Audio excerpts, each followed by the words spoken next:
Hello.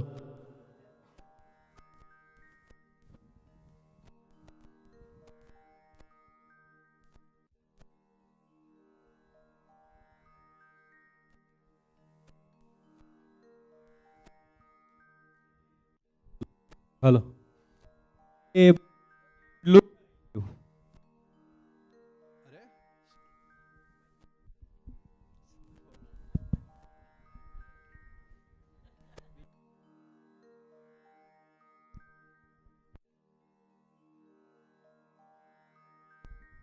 Hello. अरे બધું જ લૂંટાઈ ગયું. ये क्या हो गया? सब कुछ लूट गया. આ શું સૂર્યના ઘરમાં જ અંધારું? અરે જાસ્મીનભાઈ, આટલા મોટા સત્સંગી અને આવી વાત કેમ કરો છો? અરે બધું બરાબર જ છે મારું તો, પણ હવે એક સિદ્ધાંત નક્કી કરી રાખ્યો. હા હા, કયો સિદ્ધાંત? બધું બરાબર તો છે ને? છૈયા છોકરા મજામાં તો છે ને? અરે બધું જ બરાબર છે, એકદમ ફર્સ્ટ ક્લાસ હો. પણ એક સિદ્ધાંત તો પાકો કરી જ નાખ્યો છે કે પૈસો મારો પરમેશ્વર અને બાયડી મારો ગુરુ. છોકરા છૈયા સંત સમાગમ, તો સેવા કે નહીં કરું? અરે અરે પણ થયું છે શું? તમે તો આટલા સમજુ છો અને આવી મોડી વાત કેમ કરો છો? અરે તમને ખબર છે કાકાજી આટલા મોટા સંત, બાપાની કેટલી સેવા કરી, તોય બધું પોતાનું સર્વસ્વ લૂંટાવી દીધું બાપા ઉપર એમણે. હા, કાકાજી એટલે કાકાજી, ખરેખર ખરા ખરા ભક્ત. તોય આટલા મોટા ભગત ઉપર આટલો મોટો ઇન્કમ ટેક્સનો કેસ, એ પણ એગ્રી ઓરિયન્ટ બંધ થઈ ગયા પછી. શું વાત કરો છો? શું થયું? અરે જવા દો, વાત નહીં કરો તમે તો. લાખો રૂપિયાનો કેસ થયો એની ઉપર. હા હા. અને એ લાખો રૂપિયાનો કેસ તો થયો, પણ કાકાજીએ આટલી સેવા કરી એ બધી ફોગટ. ના ના ના ના. અચ્છા, તમે એક મને વાત બતાવો, તમે ક્યાંથી આવો છો અત્યારે? કાકાજી પાસેથી. અચ્છા, પણ તમે કાકાજીના ફેસ પર એવા કોઈ ચિંતાના એક્સપ્રેશન જોયા? ના. કાકાજીના હાસ્યમાં તમે કોઈ ફેરફાર જોયો? ના. કાકાજીના રહેવાની સ્ટાઇલમાં કઈ ફેરફાર જોયો? ના ભાઈ. હા. તમે નરસિંહ મહેતા, મીરાબાઈ, જેમને આટલા બધા કષ્ટો સહન કર્યા, એમને કોઈ દિવસ કમ્પ્લેન કરતા સાંભળ્યા કે જોયા? ના, એમને તો નથી જોયા. હા, તમને એવું ખ્યાલ છે કે આવું કેમ? આટલો મોટો કેસ, આટલું મોટું વિઘ્ન છતાં હાસ્ય બરકરાર? હવે તમે જ સમજાવો એ તો. અરે ભાઈ, જો સાંભળો. जिस रोशनी को रोशन खुदा करे, जिस रोशनी की हिफाजत खुदा करे, वो रोशनी कैसे बुझे? એ રીતે કાકાજી ભગવાન અને બાપાને સર્વ કરતા હરતા માને છે. સર્વસ્વ એમના પર જ આધારિત છે, બધું એમને અર્પણ કરીને જ જીવે છે. ઓ, હવે સમજાણું. દાસના દુશ્મન હરી કેદી હોય નહીં, જેમ કરશે એમ જ સુખ થાશે. બરાબર છે. ગુણાતીતાનંદ સ્વામીની વાતમાં પણ આવે છે કે કોઈ માર માર માર માર માર માર માર માર કર્યો આવતો હોય તો પણ ધાર્યું મારા ધણીનું થાય છે. અને કાર્યાનીના 10મા વચનામૃતમાં મહારાજ વાત કરે છે કે જીવનું કલ્યાણ તો એ જ વાતમાં છે જે પ્રગટ પ્રમાણ એવા જે શ્રી કૃષ્ણ નારાયણ તેનું જ કર્યું સર્વે થાય છે, પણ કાર કર્મ માયા કોઈનું કર્યું કાંઈ થતું નથી. એમ એવા પ્રગટ ભગવાનને વિશે જીવનું કરતાપણું સમજવું, એ જ જીવના કલ્યાણનું પરમ કારણ છે. હા, હવે સમજાણું. આ કાકાજીને કાંઈ ચિંતા કે કોઈ હતું જ નહીં કાંઈ એવું. કાકા- કેમ કે એ તો માનતા જ હતા કે બાપા જ કામ કરી રહ્યા છે. હા જાસ્મીનભાઈ, તમે હવે વાત સમજ્યા. અને ગઢડા મધ્યના 21ના વચનામૃતમાં પણ આવી જ એક વાત આવે છે. તો ચાલો, જે ભગવાનને જ સર્વ કરતા હરતા માને છે, જે ભગવાનને જ સર્વ કરતા માને છે, એવા દિનકર અંકલ પાસેથી આપણે આ વચનામૃતનું રહસ્ય સમજીએ. હા, સાવ સાચી વાત કરીએ. ચાલો ચાલો, આજે તો વચનામૃતનો આનંદ લઈએ. ચાલો. પૂજ્ય દિનકર અંકલ.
દેવ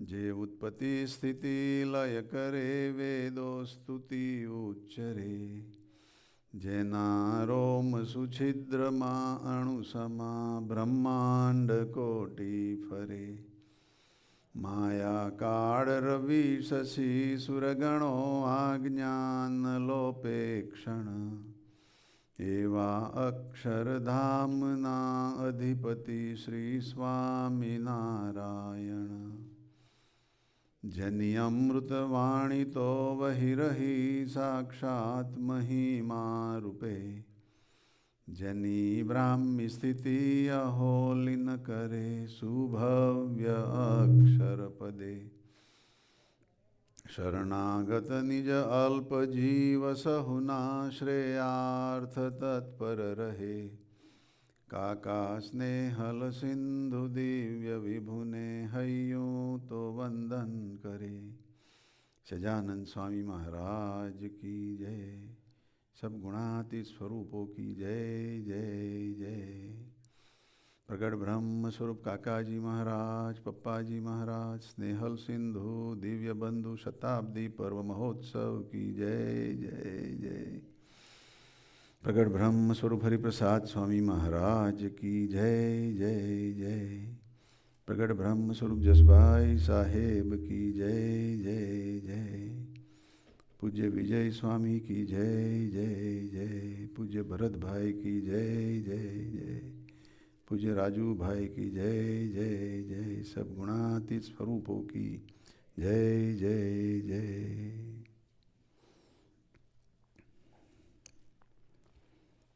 आज सैटरडे का दिन है और हर सैटरडे को हम वचनामृत की सभा करते हैं, मगर आज सैटरडे का ज़्यादा इम्पोर्टेंस इसलिए है कि जो सैटरडे की सभा में नहीं आते हैं वो भी आ रहे हैं आज, मगर जो ये सैटरडे की सभा अच्छी लगे तो फिर आना चालू रखना. हर सैटरडे को कोई ना कोई वचनामृत का पारायण करते हैं.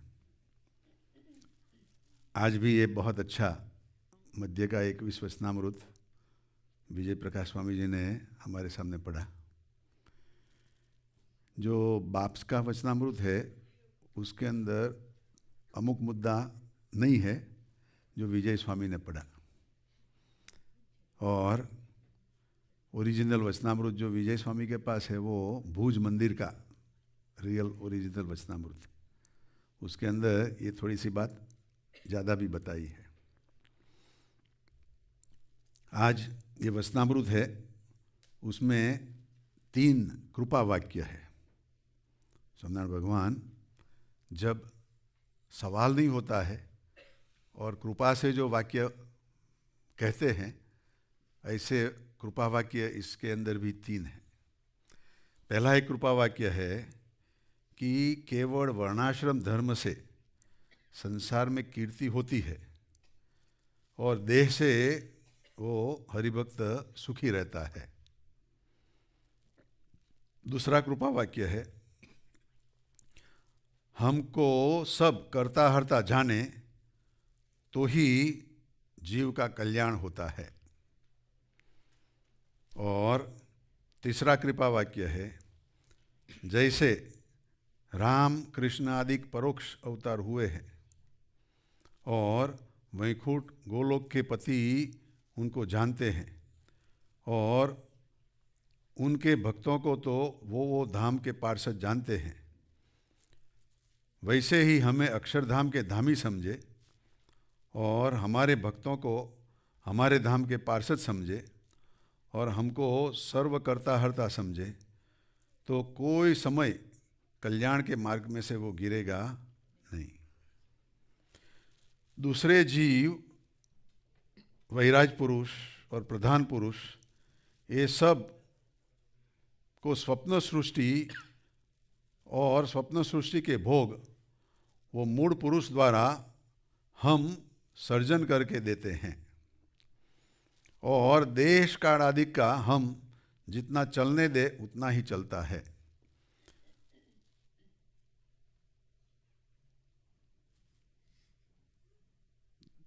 जिसको गाम गरास धन दौलत हो वो दुखिया है और नो न है वो सुखिया है। और देव को श्रद्धा से करके जमीन वाड़ी गाम गरास कोई दे तो अच्छा है, मगर आग्रहपूर्वक बलात्कार से किसी को भी प्रेरणा नहीं करनी चाहिए। और अपने को ब्रह्मरूप मानकर परब्रह्म ऐसे जो हम, वो हमारी स्वधर्मादिक अंगे युक्त भक्ति तथा ध्यान स्मरण और उपासना करे और जितने वर्तमान हमने बताए हैं उसमें फर्क नहीं पड़ने दे, वो हमारा एकांतिक भक्त है। और जब हम प्रकट होते हैं तब एकांतिक भक्ति का प्रवर्तन करते हैं और दूसरे मत में तो एकांतिक भक्ति नहीं है। ऐसी ये सब बातें भगवान ने ये वचनामृत में बताई है।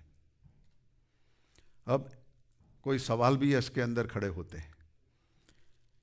एक सवाल है कि भगवान कहते हैं कि हमको सर्वकर्ता हरता जानने से ही कल्याण होता है, ऐसा श्री जी महाराज ने बताया है।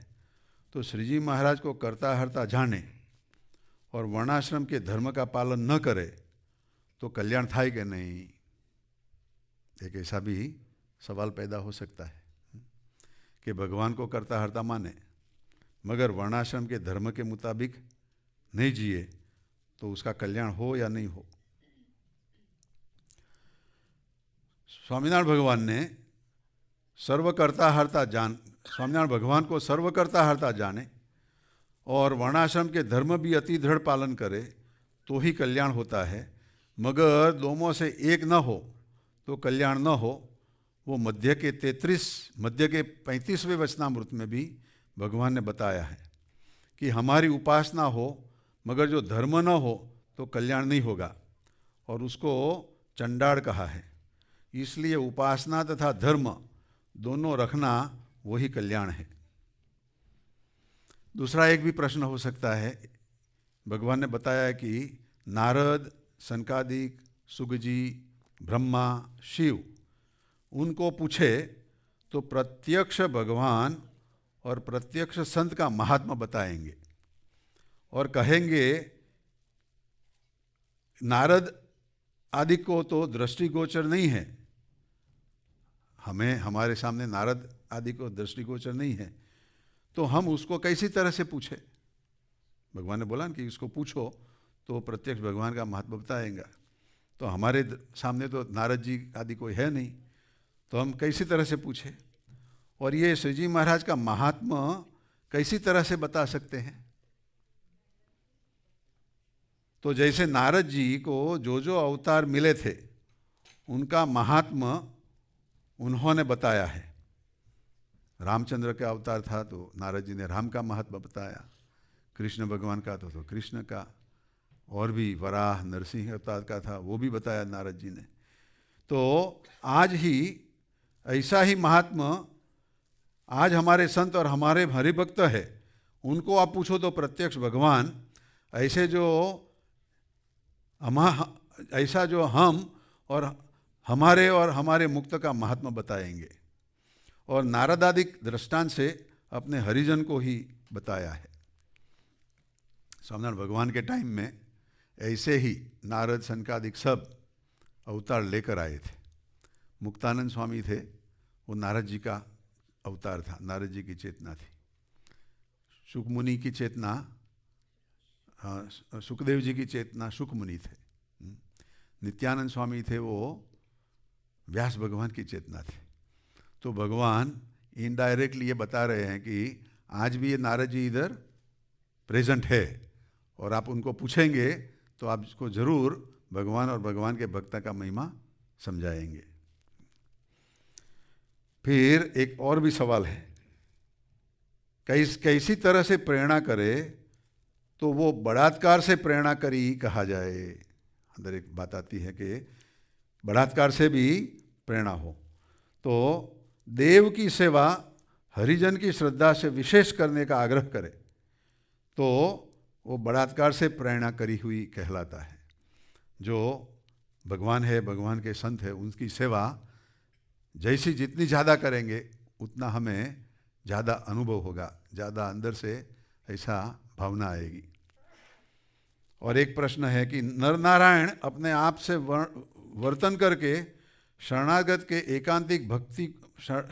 को एकांतिक भक्ति सिखाते हैं, वो कौन से जानना? तो ये जगह पे श्री जी महाराज ने अपने आप को ही नारायण बताया है और अपने भक्तों को एकांतिक भक्ति सिखवाते हैं। इसका खुलासा प्रथम के 8वें वचनामृत में भी किया गया है।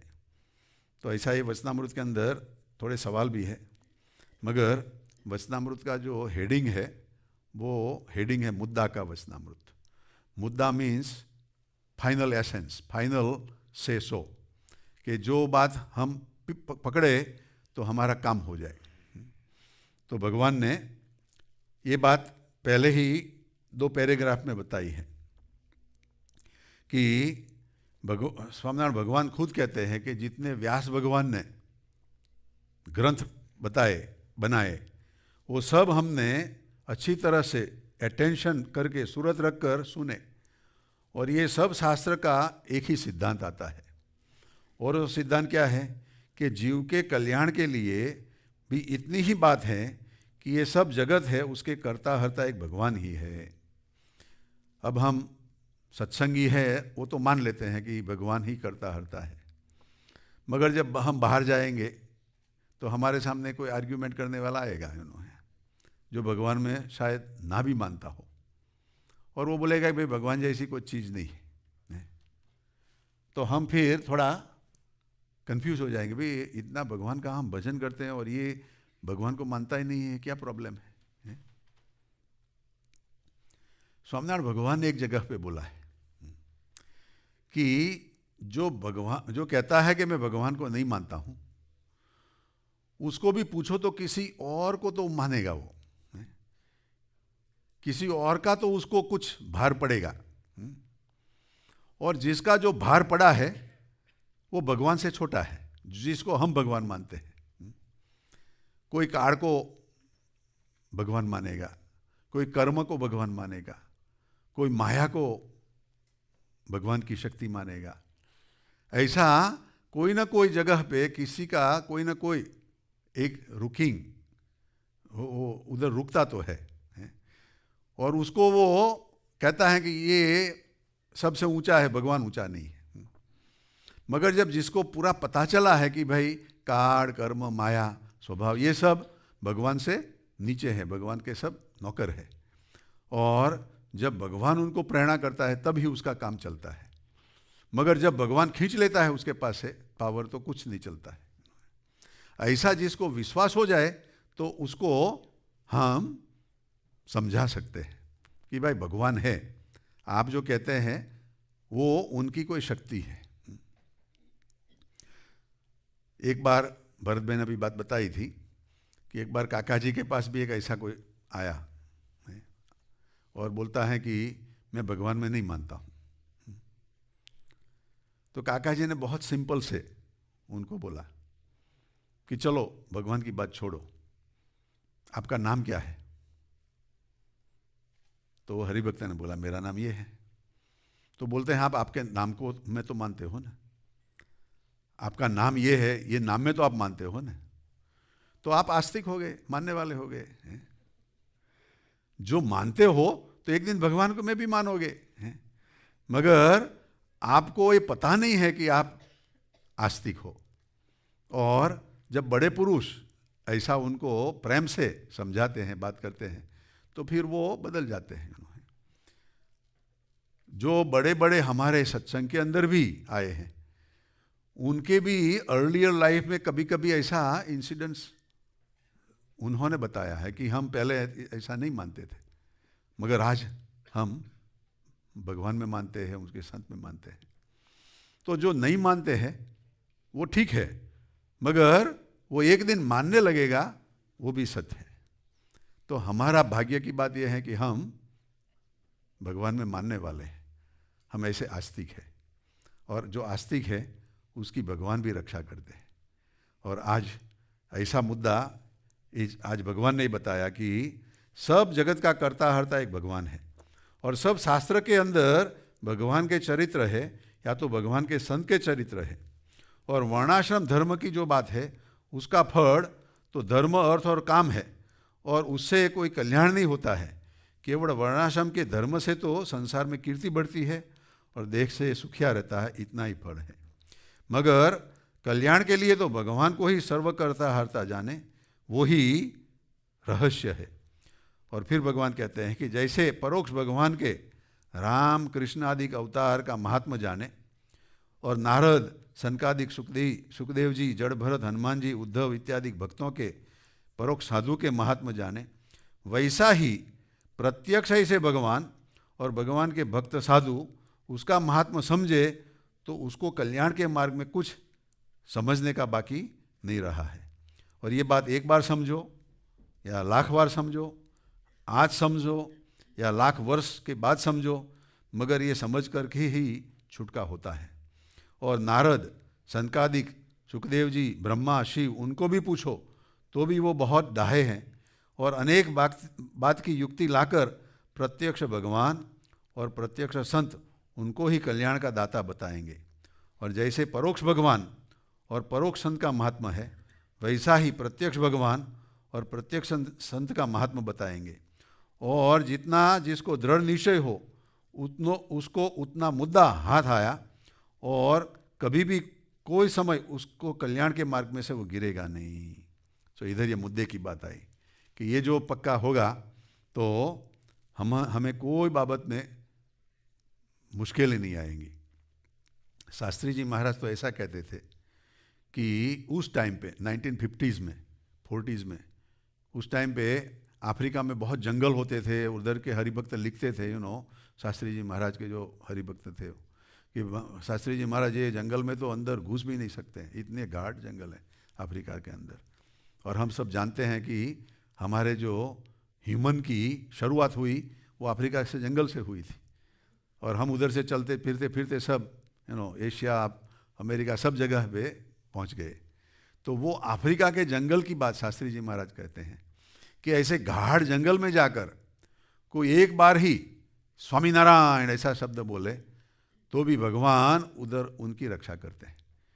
तो भगवान सब जगह पे है, जैसे प्राणवायु, ऑक्सीजन सब जगह पे है, ऐसे भगवान की शक्ति भी सब जगह पे काम करती है। मगर कभी कभी हमें पूरा पता नहीं चलता है, इसलिए हम कभी कभी दुखी हो जाते हैं, कंफ्यूज हो जाते हैं कि भगवान मेरी सुनते नहीं हैं, या तो भगवान ने मेरा काम नहीं किया। मगर भगवान जरूर हमारी सुनते हैं और भगवान जरूर काम करते हैं, मगर हमारी समझ से भगवान की समझ अलग है, और जो भगवान करेंगे वो हमारे बहुत अच्छे के लिए करेंगे। ऐसा पक्का विश्वास आ जाए तो ये मुद्दा हाथ में आ जाए।